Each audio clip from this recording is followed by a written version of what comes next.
Alright, so in this tutorial, I will explain for you what is component. Every function you want to display in your website is a component. You can display it. I will show you with a simple example how to use it. First of all, let's start our project. Alright, so we have nothing, and let's add something here.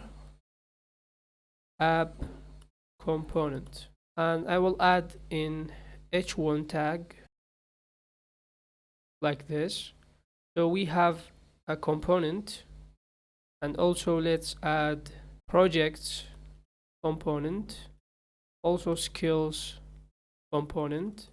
So we have three different component, but it's not component yet. So let's make a new folder in src, and I will name it components, and open new file, name it projects.js, and type RAFC, click enter.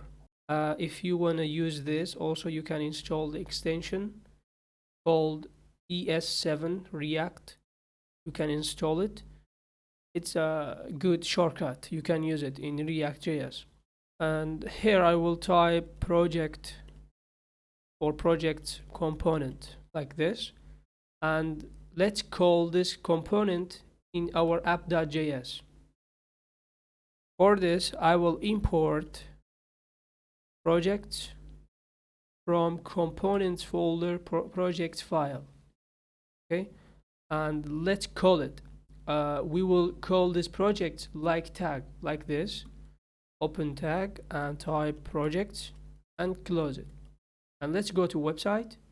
You can see we displayed project component from other file.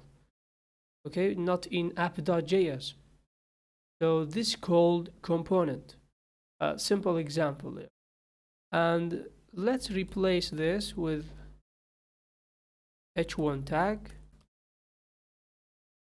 Okay, and also let's make another example for skills.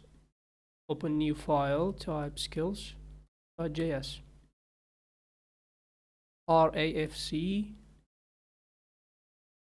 and skills component.